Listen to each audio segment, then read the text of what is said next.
Hola, les voy a hablar del periodo que va de 1976 a 1983, un periodo en el que se va a destacar la conformación del terrorismo de Estado. El terrorismo de Estado surge de la intersección entre diferentes procesos que anteceden a este año 1976. Los primeros se pueden incluir, por ejemplo, en el desarrollo doctrinario para la guerra interna del ejército, es decir, en la conformación de ese estado de excepción construido a través de los distintos gobiernos constitucionales y de factos, y en el desarrollo de imaginarios sobre el enemigo que los deshumanizan, a la vez que también se debe tener en cuenta el entrenamiento que tenían los militares para la guerra interna, como habíamos mencionado en algún momento, la doctrina de seguridad nacional. Entonces, este periodo ya era un momento en el que la práctica represiva se ponía en evidencia, y por lo tanto los asesinatos individuales y colectivos, como lo fue la masacre de Trelew en 1972, o las distintas desapariciones que se llevan a cabo durante la Revolución Argentina. Otro de los procesos tiene que ver con el periodo que va de 1973 a 1976, ya que ahí también la sociedad argentina va a estar muy atravesada por esta guerra interna, según el diagnóstico que comparten civiles y militares.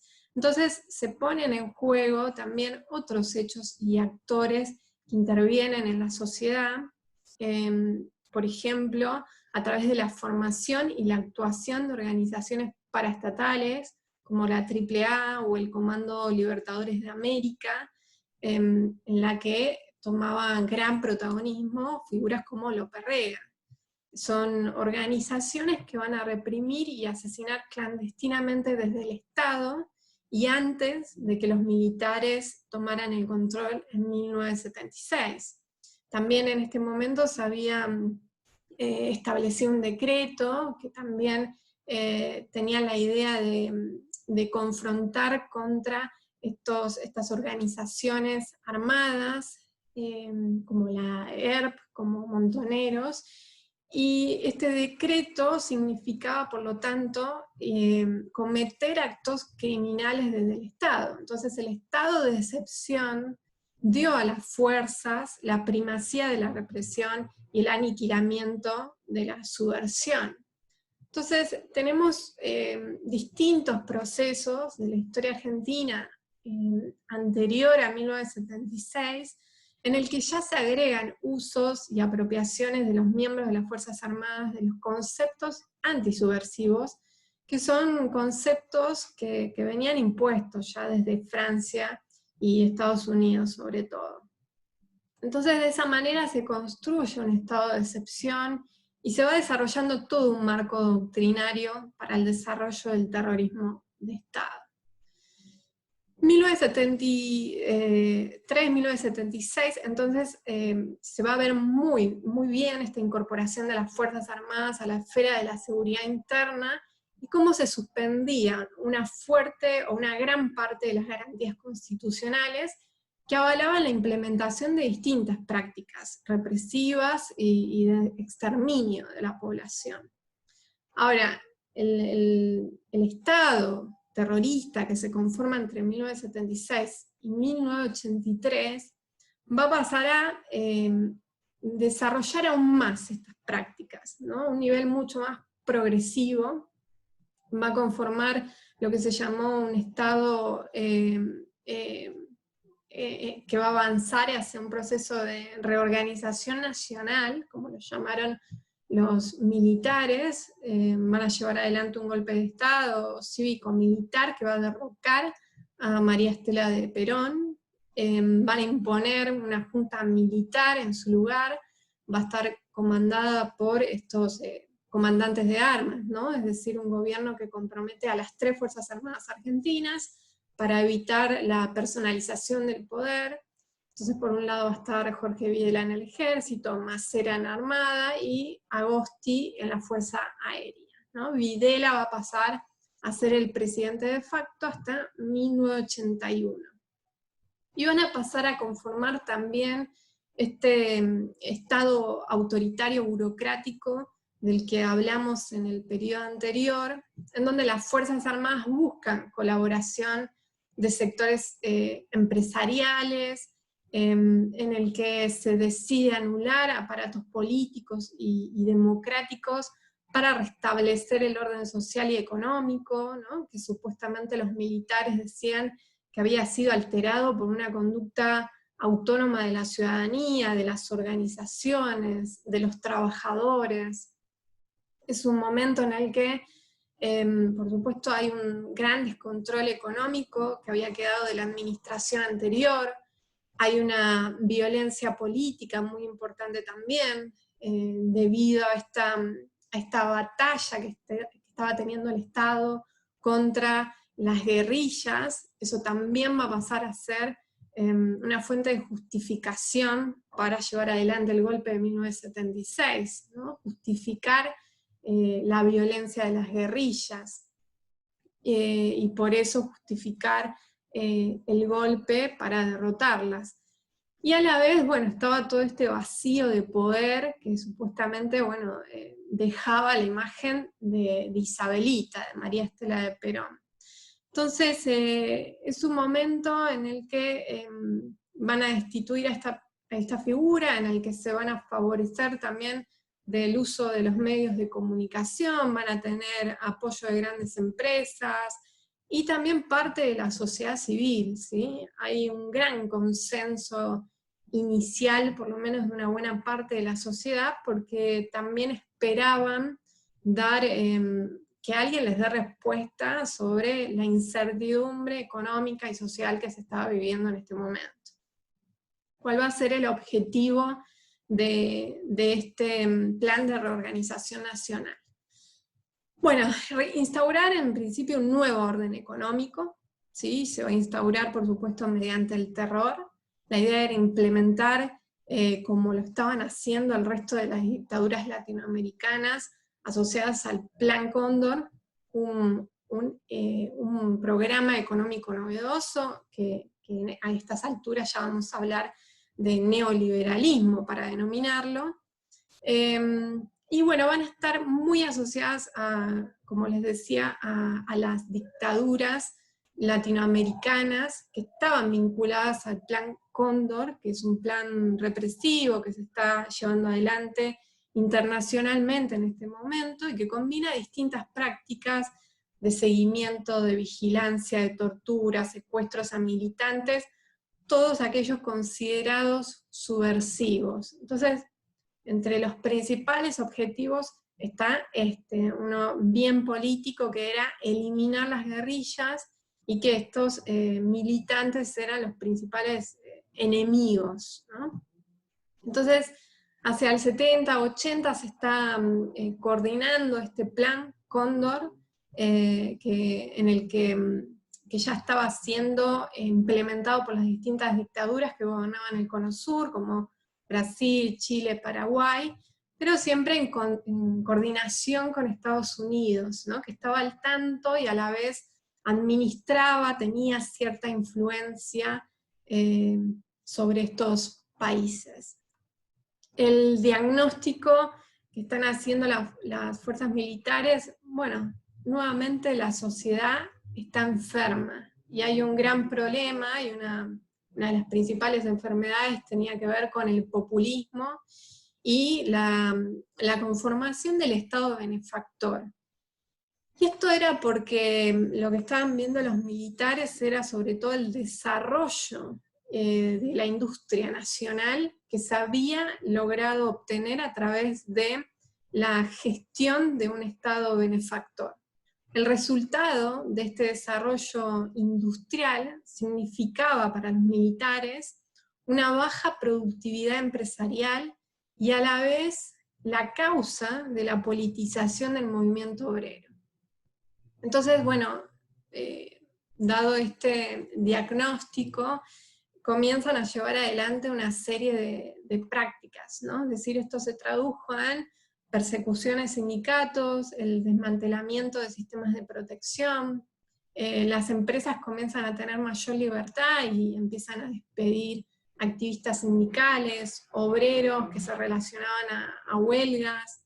Comienza a haber un disciplinamiento del proletariado muy importante a fin de desestructurar esa identidad política peronista, industrial, y todo eso mediante una represión sistemática e ilegal, ¿sí? Entonces comienzan a coordinar, por ejemplo, grupos de tareas, en el que están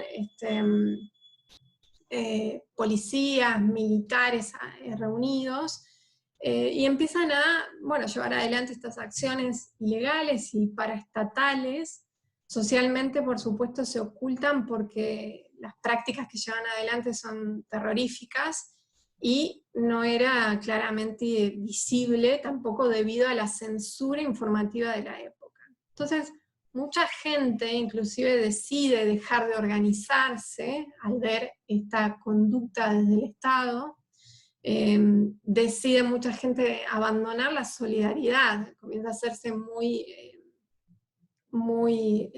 escuchado esta idea de el no te metas, por algo será que se lo llevan, ¿no? Hay como una sociedad que está muy confundida, atemorizada, que empieza a negar estos hechos, o empieza a silenciar estos hechos, ¿no? En torno al trabajo, pero también en sus ámbitos familiares, amistosos. Comienza casi como a haber una despolitización generalizada en la sociedad. Esto va a tener un efecto muy grande, va a transformar a la sociedad. El objetivo de los dictadores no solo, sin embargo, era derrotar a la guerrilla y resolver toda esta crisis institucional de los partidos políticos, sino además corregir la política económica. Y esto es importante porque el golpe de Estado de 1976 va a disparar una de las reestructuraciones económicas y sociales más significativas y a la vez más traumáticas de la historia argentina, ¿sí? Aún, inclusive, no es posible revertir muchos de estos impactos regresivos que han tenido sus políticas. Se produce un desplazamiento de un esquema que estaba asentado sobre el modelo de sustitución de importaciones, que había ya estado vigente desde los años 30 aproximadamente. Se desplaza ese modelo hacia un modelo financiero y de ajuste estructural. Entonces, ambas situaciones van a dejar como consecuencia un cuadro social caracterizado por una marcada desigualdad. Por un lado los trabajadores, los sectores populares, y por el otro lado un reducido número de grupos económicos, nacionales e internacionales, que van a pasar a tener un lugar de privilegio, dado el marco de un intenso proceso de concentración económica. Entonces, de esta manera se va a redefinir el papel del Estado en la captación de recursos, en la redistribución de esos recursos, en restringir el poder de negociación que iban teniendo los trabajadores, o que habían tenido los trabajadores en el pasado, en el marco de este modelo de acumulación como el industrial, ¿no? El de sustitución por importaciones. Y entonces empiezan ahí a profundizar estos objetivos que tenía el Estado, ¿no? O sea, boicotear esta capacidad de negociación de los trabajadores, y por otro lado, imponer a un determinado grupo como el principal ganador de la concentración económica y financiera. En otras palabras, se trató de radicalmente transformar las bases económicas, estructurales, irrumpir en el desarrollo de esos fenómenos como el peronismo, el cordobazo, el rosareazo, es decir, con todo aquel sindicalismo combativo de los 70 que podía todavía ser un problema para el régimen militar. Bueno, todo eso tenía que ser desestabilizado, y una de las formas era esta: imponerse económicamente a través de medidas ultraliberales. De esta manera se va a lograr una transformación radical de la economía y de la sociedad, que va a lograr congregar el apoyo, además de grandes fracciones de capital, es decir, va a haber cierta complicidad empresaria, ¿sí? Que se hizo inclusive muy evidente en la época a través de la represión en los mismos lugares de trabajo. Entonces, bueno, en colaboración con estos sectores dominantes, se van a llevar adelante una serie de medidas económicas. En este momento está en el Ministerio de Economía José Alfredo Martínez de Hoz, que va a tener una posición liberal, y durante el mandato va a dejar muy en claro que va a estar ligado al poder económico nacional e internacional, y que tiene el objetivo de disciplinar a las fuerzas productivas del país, ¿no? Siempre por medio, además, de la competencia externa. Entonces comienza a llevar adelante medidas como la prohibición de paritarias, el congelamiento salarial, la supresión del control de precios. Todo esto le permitió establecer un nuevo y más bajo punto de partida respecto al nivel salarial de los trabajadores. Por el otro lado, también se encargó de estimular la inversión extranjera, va a hablar mucho de la liberación productiva, Martínez de Hoz, con la idea de dar mayores ventajas al capital internacional. Comienza a tener una política, por supuesto, de achicamiento de Estado, tratar de reducir la capacidad de intervención del Estado.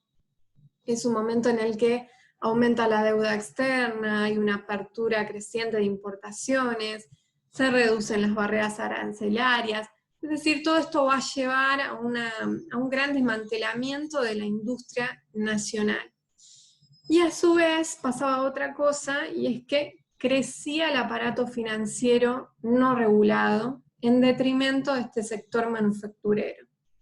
Esto se va a ver muy, muy en claro con la reforma financiera de 1977, en donde el sector financiero comenzó a desempeñar un rol hegemónico en la absorción y en la reasignación de los recursos. También con la tablita de 1978, bueno, también todas estas medidas daban cuenta de cómo se liberalizaban las tasas de intereses, cómo comienza a haber una instalación de entidades financieras con sus sucursales, con sus propias instituciones. Comienzan a la vez a tener una gran garantía estatal de los depósitos, se les eliminan ciertas restricciones cambiarias que tenían. Bueno, todo eso empieza a dar cuenta de la valorización que va a tener el sistema financiero para este régimen. Y por supuesto todo esto va a ir empeorando el lugar y el poder de la empresa industrial. Comienza a haber un gran cierre de empresas, la desocupación empieza a crecer, la pobreza también, se desploman los salarios. La industria, digamos, deja de ser ese núcleo ordenador, dinamizador de las relaciones económicas y sociales de la Argentina, y es desplazado por la actividad financiera y toda aquella más vinculada a la especulación. Entonces, a su vez, bueno, hay un gran, por supuesto, apoyo de ciertos grupos económicos, y se sumaba a esto el rol de la Iglesia y de las confederaciones rurales. En cuanto a las medidas políticas, bueno, ya algunas ya nombré, ¿no? Llevan adelante la disolución del Congreso, se intervienen universidades, los sindicatos, medios de comunicación. La noción de subversivos se amplía, ¿sí? No son solo los guerrilleros, sino también los obreros, los intelectuales, cualquier ciudadano que se exponga, que se manifieste opositor al régimen, va a ser considerado un subversivo. Muchos comienzan a exiliarse, otros se organizan también para impulsar sus demandas y hacerlas públicas. Entre ellas, bueno, hay organizaciones como el Servicio de Paz y Justicia, hay distintas organizaciones sobre los derechos humanos que empiezan a surgir, que empiezan a dar cuenta de las desapariciones, empiezan a apoyar a familiares y presentan denuncias. De hecho, estas organizaciones se constituyen en la principal voz de oposición a la dictadura, ¿no? Este movimiento por los derechos humanos. Estas son denuncias que empiezan además a tener una gran escala internacional. Entonces esto empieza también a desmejorar las relaciones entre la dictadura y los distintos países, ¿no? Las naciones europeas o Estados Unidos. Tal es así, tal es el conflicto que están viendo los dictadores, que van a aprovechar mucho el rol del Mundial en 1978, van a recurrir a este Mundial en búsqueda de apoyo popular, podríamos decir, van a aprovechar el régimen estas movilizaciones, ¿no? El Mundial se constituía como una herramienta útil para movilizar masas, para entretenerlas, y a la vez para tratar de limpiar su imagen a nivel internacional, ¿no? Y que pase desapercibido ese problema de desapariciones, de torturas, de denuncias que estaban llegando a los distintos países. Otro elemento que va a salir a la luz, que nuevamente va a tratar de ser un recurso político para los militares, es el canal de Beagle. La disputa por este canal termina siendo una disputa otra vez política, ¿no? Es decir, hay una necesidad del régimen militar por tratar de favorecerse de esta batalla que pretendían tener con Chile, ¿no? Tenían una estrategia expansionista, pero a la vez consideraban que iba a ser un elemento para favorecer su postura en el poder, ¿no? Las relaciones, bueno, con Chile se tensan cuando ven esta oportunidad sobre la que quería avanzar el Estado argentino. La presión de los militares duros también tiene mucho que ver en este momento, porque empiezan a presionar sobre la figura de Videla. Son militares más asociados a un nacionalismo agresivo que pretende justificar la guerra. Entonces van a ejercer una gran presión sobre la figura de Videla, pero finalmente el canal de Beagle no va a estar en disputa, o sea, no se va a llevar adelante la guerra porque se lleva a cabo una mediación papal, ¿no? A su vez hay otros problemas en el interior de estos grupos armados, hay una división interna y empiezan a verse tres posturas muy fuertes, una que tiene que ver con la que mantenían el llamado sector blando, en el que se encontraba Videla, Viola, en el que respaldan este liberalismo de Martínez de Hoz, pero que buscan una salida política, ¿no? al régimen militar. Quieren lograr un consenso democrático, una salida limpia del poder. Por el otro lado hay un sector duro, que tiene que ver con estos nacionalistas más agresivos, como Menéndez, Mason. Son militares que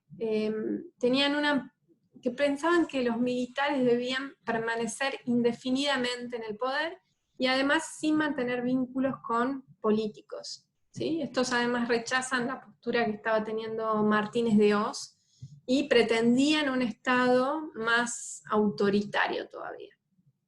Y por el otro lado estaba la conformación de Macera que estaba teniendo una figura más autonomista, también es nacionalista, es crítico del modelo liberal, y quiere ir por un proyecto propio, pero en alianza con sectores peronistas, ¿no? Es decir, esperaba construir un populismo militar, sin Perón, por supuesto, pero con el apoyo de estas bases populares, ¿no? Tratar de buscar una adhesión popular ante esta crisis que estaban viendo de legitimidad. Entonces lo que se veía es que hay grandes grietas en el plan dictatorial. Por un lado estaban esta fractura que se estaba viviendo en el interior del ejército, de las Fuerzas Armadas, y por el otro lado estaba todo el problema económico que había dejado el plan de Martínez de Oz, ¿no? Había un fracaso económico de este proyecto de Martínez de Oz. Hay una falta de consenso entonces en el interior de las Fuerzas Armadas. A la vez empieza a surgir una actividad sindical muy fuerte, ¿no? Ahí nace también la multipartidaria, que había sido convocada por la UCR, pero en la que hay justicialistas, demócratas cristianos, es decir, el interés de todos estos partidos era crear un bloque unificado que ayuda a recuperar las instituciones democráticas. Entonces empieza a aparecer esta figura de la oposición, empiezan también a aparecer reclamos sectoriales, ¿no? Las Madres de Plaza de Mayo, la Organización de Derechos Humanos, las organizaciones vecinales. Es como una especie de renacimiento democrático que cada vez salía más a la luz, entre fines de 1970, principios de los 80.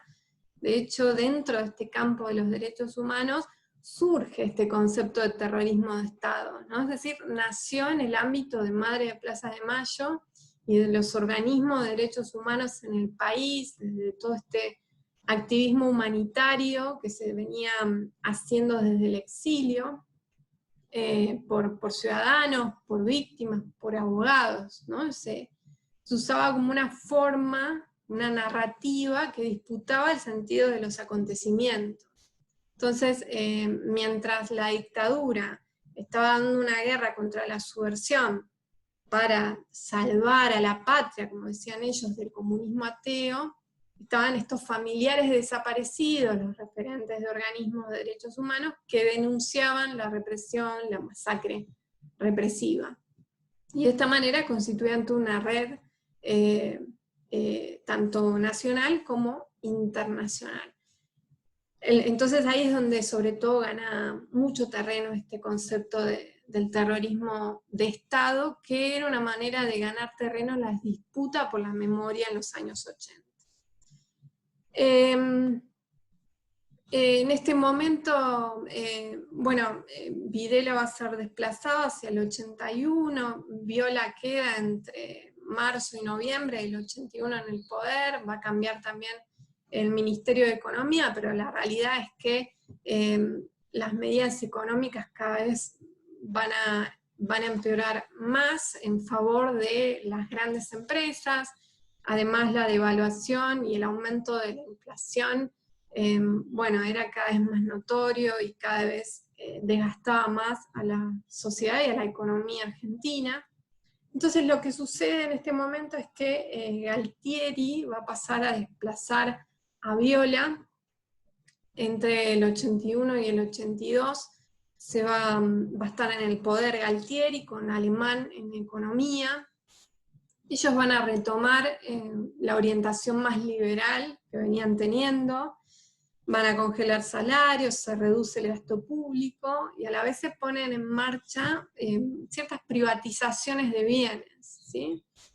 Galtieri no piensa en realidad en una retirada de los militares de la política, es un momento en el que se endurece esa relación con el sindicalismo y con los partidos, porque por supuesto están viendo la conformación de la multipartidaria y también cómo la CGT reacciona y empieza a chocar con insistencia ante el gobierno militar.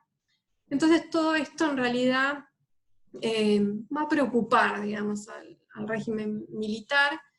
Hacia 1982 van a tratar de ir en búsqueda de otra oportunidad política, ¿no? Tratar de de ver en la guerra de Malvinas una salida política, un respaldo popular, ¿no? Entonces llevan adelante una ocupación militar, las Islas Malvinas, otra vez a fin de resolver el gran problema político que estaban teniendo. El gobierno al principio va a crear un clima triunfalista, ¿no? con el control de las noticias, empieza a brindar noticias falsas, y en un principio efectivamente hay un gran apoyo social, hasta el momento en el que Inglaterra envía flotas británicas, logran vencer, y ahí es donde la principal causa de renuncia de Galtieri tiene que ver con esta decisión de ir a guerra en las Islas Malvinas. Entonces, la Marina y las Fuerzas Armadas, finalmente, la Fuerza Aérea finalmente se retiran de la Junta. Bueno, en este poco tiempo que les queda al régimen militar, se va a designar a Vignone entre 1982 y 1983, pero ya era muy notorio que los militares estaban perdiendo poder público y van a anunciar el llamado a elecciones en el 83. Bueno, hasta acá era un poco el resumen que quería darles. Cualquier cosa me consulta.